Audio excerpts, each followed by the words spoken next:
पड़ रहा है, कमजोर ना समझा जाए। इससे दुनिया में कहीं भी पाकिस्तानी अधिकारियों को नुकसान पहुंचा तो इजराइल की धुनाई कर देंगे, तो इसका बहुत बुरा अंजाम होगा। जब अमेरिका और इजराइल ने तेहरान में हवाई हमले किए थे, ये हमले पाकिस्तानी दूतावास के पास हुए थे, तो इजराइल को पाकिस्तान जो खुद दुनिया में अपनी सियासी और मिलिट्री ताकत को लेकर बुरा हाल कर चुका है, अब इजराइल जैसे ताकतवर देश को चुनौती को दे रहा है। जी हाँ, वहीं इजराइल जिसकी मिलिट्री दुनिया में सबसे ज्यादा ताकतवर मानी जाती है। पाकिस्तान आखिर से गीदड़ भपकी ही कहा जाए कि पाकिस्तान के जो दूतावास है तमाम देशों में, वहां अगर हमला होता है तो इजराइल का खात्मा कर देगा पाकिस्तान। इजराइल को बात ऐसे समय कही गई है जब पाकिस्तान को जंग में मध्यस्थी बनाने की बात हो रही है।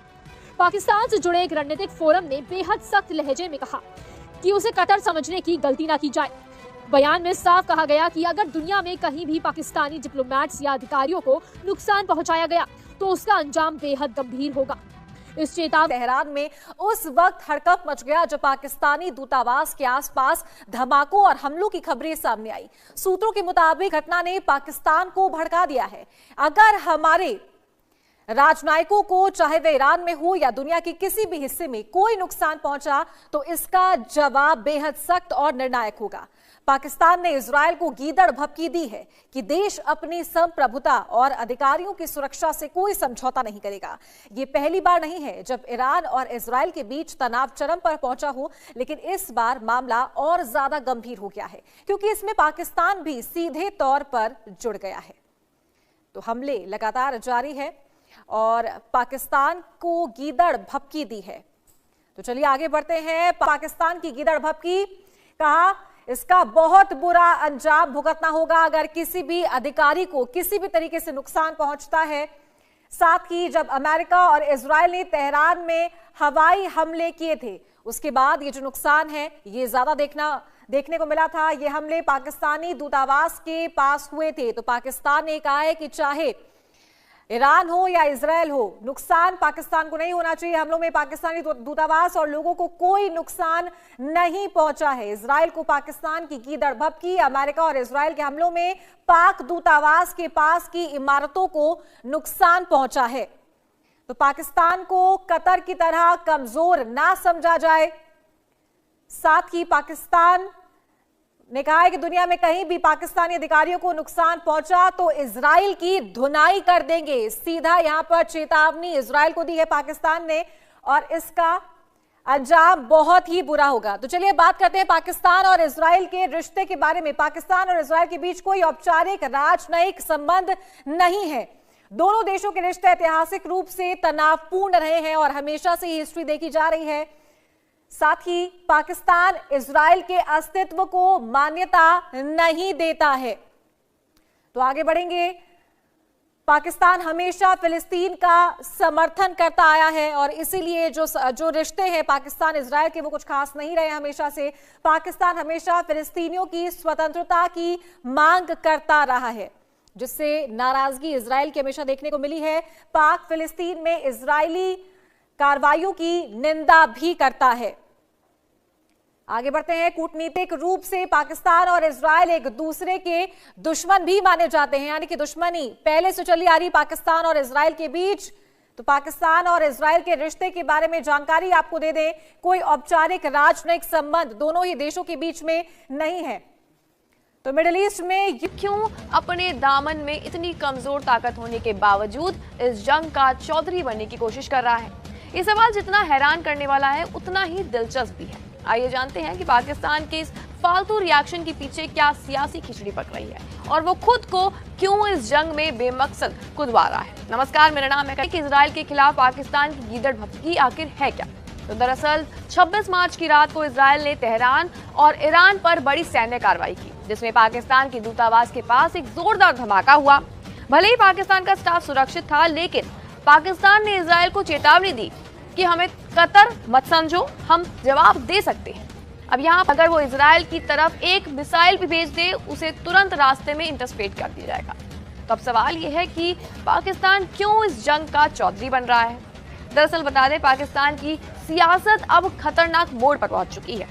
भीतर से अंदरूनी विरोध हो रहे हैं। आतंकवाद और शियाओं और सुन्नियों के बीच बढ़ते तनाव ने पाकिस्तान को ऐसे मोड़ पर लाकर खड़ा कर दिया है कि वो बाहर से किसी भी बड़े मुद्दे को उछालकर खुद को महत्वपूर्ण साबित करवाना चाहता है। इजराइल, ईरान और अमेरिका के बीच युद्ध का एक ऐसा ही मौका पाकिस्तान के पास है जिसे पाकिस्तान अपनी सियासी मंशाओं को पूरा करने के लिए अब इस्तेमाल करना चाहता है। पाकिस्तान का मानना है कि अगर वो ईरान की मदद करने की कोशिश करेगा या अमेरिका और इजराइल के खिलाफ मोर्चा खोलेगा तो उसे पता है कि दुनिया में उसकी अहमियत कितनी ज्यादा बढ़ेगी। लेकिन सवाल यह है कि क्या पाकिस्तान किसके साथ खड़ा हुआ है? खुद को कब तक इस जंग का चौधरी वो साबित करता रहेगा जब उसके पास किसी भी प्रकार की कोई भी ठोस सैन्य क्षमता है ही नहीं। दरअसल पाकिस्तान की कोशिश ये है कि वो ईरान और अमेरिका के बीच चल रहे संघर्ष में मध्यस्थता करे, लेकिन है कि भारत और पाकिस्तान के बीच की राजनीतिक और सैन्य स्थिति में कोई भी बदलाव नहीं हुआ है। तो कुल मिलाकर पाकिस्तान की गीदड़ भभकी किसी भी काम की नहीं है। वो अपनी कमजोरी को ढकने के लिए इजराइल को चुनौती दे रहा है, जबकि सच्चाई तो ये है कि इजराइल की ताकत और रणनीति के सामने पाकिस्तान का टिकना भी मुश्किल है। पाकिस्तान के पास इतनी ताकत नहीं है कि वो किसी भी देश के सामने खड़ा हो सके। पाकिस्तान को ये समझने की अब बहुत ही ज्यादा जरूरत है कि वो अपनी पुरानी सियासी शतरंजी चालें ऐसे मुद्दे में उछालकर ना सिर्फ अपनी ताकत को खो रहा है बल्कि खुद को दुनिया के सामने और भी कमजोर वो साबित कर रहा है। हालांकि अर्जुन जी, क्या आप तक मेरी आवाज पहुंच पा रही है? हाँ, अभी पहुंच रही है। जी, ये बात कहां तक सही है और आपका क्या एनालिसिस है इसे लेकर कि पाकिस्तान एक तरीके से मीडिएटर का काम कर रहा है, ईरान अमेरिका के बीच में जो बातचीत हो रही है उसे पहुंचाने का काम पाकिस्तान कर रहा है, उनके विदेश मंत्री का ये कहना है। देखिए, पोस्टमैन और मीडिएटर में फर्क होता है। मीडिएटर दोनों पे इन्फ्लुएंस रखता है, दोनों जो वॉरिंग फैक्शन है उनको समझाने की स्थिति में होता है। अब ईरान और पाकिस्तान 2 साल पहले एक दूसरे पे मिसाइलें फेंक रहे थे। पाकिस्तान की कितनी इज्जत करता है ईरान, मतलब इस चीज से भी जाहिर है। उनकी जो स्टेटमेंट आ रही है, जहां तक अमेरिका का सवाल है, अमेरिका उसको एक किस्म का अपना पालतू समझ के काम करता है। उसके कहने पे तो वो कुछ नहीं मानेगा। तो एक मतलब आप उस स्थिति में ही नहीं है कि आप मेडिएट कर सके। आपका कोई लिवरेज नहीं है दोनों वॉरिंग फैक्शंस के ऊपर। तो इसका अंजाम भुगतना होगा। तो क्या वाकई इसे गीदड़ भभकी ही माने, और या फिर अगर सच में पाकिस्तान कोई स्टेप उठाता है तो वो किस हद तक गंभीर हो सकते हैं? देखिए, इस वक्त पाकिस्तान किसी भी स्टेप उठाने की काबिलियत नहीं रखता है। ऑलरेडी उलझा हुआ है अफगानिस्तान के साथ। बलूचिस्तान टीटीपी ने अलग मतलब जीना हराम करके रखा है। ईस्टर्न बॉर्डर पे भारत तैयार है। अब वो किधर किसको क्या समझाएगा, और करना है तो अभी कर दो भाई। उन्होंने तो आपकी एम्बेसी उड़ाई दी ईरान की। तो अगर आपको करना है तो ये तो वो बात होगी ना कि एक मारा, उसने बोला एक और मार के दिखा, उसके बाद देखते हैं फिर क्या होता है। तो भाई वो दोबारा मारेगा, उसका भी इंतजार कर लो, फिर आप बोलोगे एक और नहीं बस। तो इट इज लाइक दिस कि वो मतलब इजराइल ने जो करना है वो कर रहा है ऑलरेडी, एंड उन्होंने जो करार कर दिया है। तो अगर पाकिस्तान का जवाब देना था, अभी जवाब देने का वक्त था। अब क्योंकि उस स्थिति में नहीं है कि जवाब नहीं दे सकता, तो इसलिए बयानबाजी हो रही है। यस, या नमस्ते जी। जी, क्या आप इस सिचुएशन को कैसे देखते हैं? पाकिस्तान क्या भूमिका निभा रहा है जो मिडिल ईस्ट में वॉर सिचुएशन है उसे लेकर? आपका क्या एनालिसिस है? देखिए, इसमें अगर हम देखें तो पाकिस्तान का जो इतिहास रहा है वो एक बहुत काला इतिहास रहा है। अगर उसके और ईरान के संबंधों के बारे में हम बातचीत करें, देखिए अगर शुरुआत में अगर हम ऐतिहासिक पृष्ठभूमि को देखते हैं जिसको रिटरेट करना और रीस्टेट करना आवश्यक भावी है, तो हम देखें कि ईरान पहला राष्ट्र था 1947 में जिसने पाकिस्तान को एक सेपरेट राष्ट्र की तरह, सॉवरेन राष्ट्र की तरह मान्यता प्रदान की। उसके बाद जो अमेरिकन खेमा था उसको पहलवी रिजीम जो थी तेहरान में, उसने पूरा सपोर्ट किया। और पाकिस्तान और ईरान सेंटो के और सीएटो के मेंबर थे। तो शुरुआत तो ईरान और पाकिस्तान के संबंधों में काफी अच्छी हुई, पर फिर भी अगर हम देखें, अगर प्रेजेंट को देखें, आगे बढ़े हम लोग इस क्रोनोलॉजी में, तो हम ये पाएंगे कि 2010 में हार्वर्ड यूनिवर्सिटी में, जो कि बहुत ही एंटी इंडिया और क्या कहते हैं एंटी एशियाटिक काम करती है हार्वर्ड यूनिवर्सिटी, वहां पर एक व्याख्यान था पाकिस्तान के विदेश मंत्री का, शाह महमूद कुरैशी का।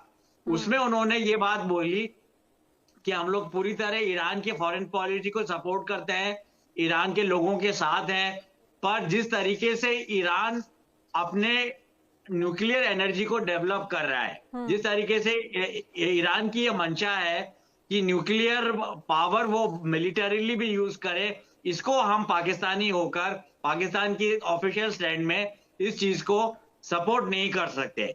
और यह बात ऐसे समय कही गई है जब पाकिस्तान को जंग में मध्यस्थी बनाने की बात हो रही है। पाकिस्तान से जुड़े एक रणनीतिक फोरम ने बेहद सख्त लहजे में कहा कि उसे कतर समझने की गलती ना की जाए। बयान में साफ कहा गया कि अगर दुनिया में कहीं भी पाकिस्तानी डिप्लोमेट्स या अधिकारियों को नुकसान पहुंचाया गया तो उसका अंजाम बेहद गंभीर होगा। इस चेतावनी ने पहले से ही तनावपूर्ण माहौल को और ज्यादा भड़का दिया है। दरअसल ये पूरा विवाद उस समय और बढ़ गया जब खबरें सामने आई कि तेहरान में बड़े पैमाने पर हमले हुए हैं। मीडिया के मुताबिक इन हमलों का असर उस इलाके तक भी पहुंचा जहां पाकिस्तानी दूतावास मौजूद है। हालांकि राहत की बात ये रही कि दूतावास के स्टाफ को कोई नुकसान नहीं पहुंचा, लेकिन आसपास की कई इमारतों को नुकसान हुआ है। इसी बीच इजराइल डिफेंस फोरम ने दावा किया है कि उन्होंने तेहरान के केंद्र में ईरान के सैन्य और रणनीतिक ठिकानों को निशाना बनाकर बड़े पैमाने पर हमले किए हैं। ये साफ संकेत है कि इजराइल अपनी सैन्य कार्रवाई को और तेज कर रहा है। वहीं दूसरी ओर ईरान भी पीछे हटने के मूड में नहीं दिख रहा है। मीडिया के मुताबिक ईरान ने ऑपरेशन ट्रू प्रॉमिस के तहत इजराइल के कई अहम ठिकानों को निशाना बनाया है। खास तौर पर हाइफा में ईंधन डिपो और नौसैनिक सुविधाओं पर ड्रोन हमलों की खबरें सामने आई हैं। इससे साफ है कि यह संघर्ष अब और खतरनाक होता जा रहा है। इन सब के बीच पाकिस्तान की भूमिका बेहद दिलचस्प और अहम हो गई है। एक तरफ वो सख्त चेतावनी दे रहा है, वहीं दूसरी तरफ वो शांति की कोशिशों में भी लगा हुआ है। इसहाक डर ने पुष्टि की है कि पाकिस्तान अमेरिका और ईरान के बीच संदेशों का आदान प्रदान कर रहा है। बताया जा रहा है कि अमेरिका की तरफ से ईरान को 15 बिंदुओं का एक प्रस्ताव भेजा गया, जिस पर फिलहाल विचार चल रहा है। इस कूटनीतिक पहल में तुर्की और मिस्र भी पाकिस्तान के साथ मिलकर काम कर रहे हैं। पाकिस्तान ने ये तक कहा है कि अगर दोनों पक्ष तैयार हो तो शांति वार्ता इस्लामाबाद में कराई जा सकती है। इसी बीच एक और बड़ा बयान सामने आया है। डोनाल्ड ट्रंप ने कहा है कि ईरान के अनुरोध पर अमेरिका ने उसके ऊर्जा संयंत्रों पर संभावित हमले की योजना को 10 दिनों के लिए रोक दिया है। ये फैसला संकेत देता है कि अभी भी बातचीत के जरिए समाधान निकालने की कोशिश की जा रही है। लेकिन सवाल यही है, क्या ये कोशिशें सफल होंगी? क्योंकि जमीनी हकीकत ये है कि एक तरफ मिसाइल और ड्रोन हमले जारी हैं, तो दूसरी तरफ कूटनीति और कोशिशें चल रही हैं। ऐसे में ये मानना है। बिल्कुल। राजन जम्वाल जी, आपके पास आना चाहूंगी। पाकिस्तान ये जो हरकतें कर रहा है, जो बयानबाजी पाकिस्तान के विदेश मंत्री की तरफ से आ रही है कि खात्मा कर देंगे और इसका अंजाम भुगतना होगा, साथ ही जो पोस्टमैन का काम या मीडिएटर का काम यहाँ पर पाकिस्तान करता हुआ नजर आ रहा है, तो एक कहावत तो यहाँ पर सटीक बैठती है कि आ बैल मुझे मार। वो जबरदस्ती पंगे लेने की कोशिश कर रहा है यहाँ पर इजराइल के साथ में। देखिए, बेसिकली पंगे भी नहीं ले रहा, बिकॉज पंगे के लिए थोड़ा सा इससे ऊपर जाना पड़ता है करके मतलब हल्का सा प्रवोक करने की कोशिश कर रहा है। इजराइल ने एक्चुअली प्रवोक से ज्यादा कर दिया। उन्होंने ओपनली बोल रहा है कि भी ईरान के बाद अगला नंबर इनका आएगा। एंड अपार्ट फ्रॉम दैट, अभी उन्होंने जब एम्बेसी उनकी ईरान में, पाकिस्तान एम्बेसी है, उसके ऊपर ही बम गिरा दिए, तो मतलब it is an outright act of provocation. और जवाब में अगर आप खाली बयानबाजी कर रहे। जी हाँ दोस्तों, ये थी अब तक की मालूमात जो मैंने आपके साथ शेयर की है। वीडियो कैसी लगी अपनी राय के साथ कमेंट बॉक्स में जरूर करें। वीडियो को लाइक करो, चैनल को सब्सक्राइब करें।